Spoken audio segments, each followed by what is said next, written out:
Hey everybody, this is Matt Golson from GamersCast, and today we are taking a look at FIFA 15, which is available with the fancy Ignite engine on Xbox One, PS4, and now PC.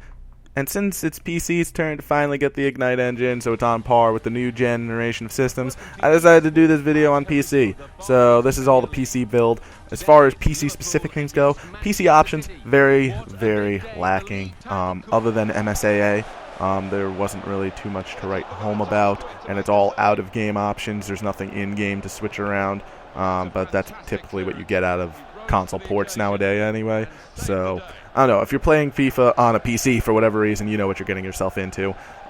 This one comes hot off the heels of that World Cup game, which personally I didn't really find all that engaging.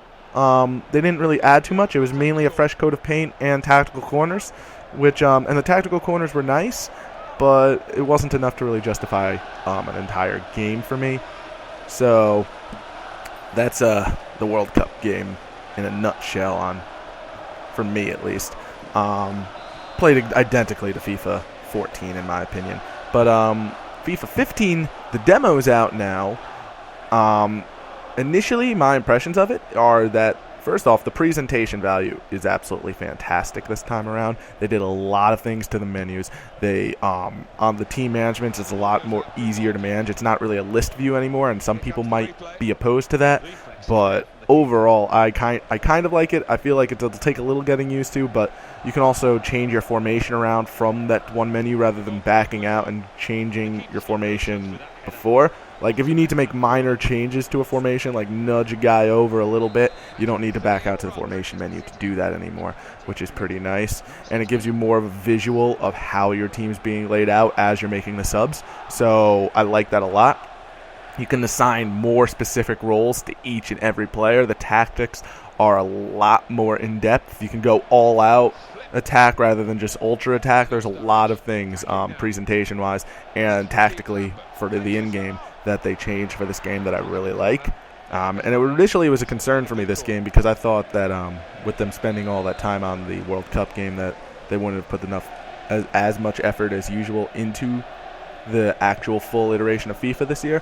But I was proven wrong. I actually really like the things they did. Gameplay-wise, it plays very similar. It feels similar, but it also feels a lot more fluid. Though, like I said, I was playing on PC, and it did run pretty well, like over 100 FPS for the most part. There was no option for VSync or anything, so you'll get an occasional screen tear if your monitor isn't up to snuff. But, yeah, overall, I thought it was very smooth, and it played very well. The crowd feels a lot more dynamic than last year's, even though it's still 3D models. It's a lot better, but I guess because last year was the first time they had 3D models, I guess the only place to go with them was up. They seem a lot less stiff this year is what I'm saying. As far as gameplay goes, I don't know. I always have trouble defending in FIFA. I don't know if this game just made it harder or if there's more of an emphasis on attacking football, because that seemed to be the big thing in the actual league last year. But that's what I noticed. Although both of the matches, all the matches I played happened to end 1-0, but hey, that's soccer, right? Overall, though, I enjoyed it. I thought the demo was well put together. There's like a handful of teams. You got about 3 Premier League sides, PSG, Napoli, and one other club. I think it was Boca, whatchamacallit. But yeah, overall, I think that the FIFA, it's looking up this year. It looks like it's going to be a pretty solid iteration of the game. And I'm actually somewhat looking forward to it, believe it or not. So, but it seems like most of the guys, for the most part, they're a little less stiff than last year, which I like to say every year, but it still has that sort of weird stiffness about it every now and again. Certain things feel a lot more fluid, like if you finish an offsides goal, they'll say, "Oh, what a finish!" But then, oh, the goal was offsides. Oh well. So you have that, which is annoying but accurate. Whatchamacallit? Overall, really like it. Tactical corners are fantastic. I love how they added them. But of course, that came in the World Cup game, not new to this game.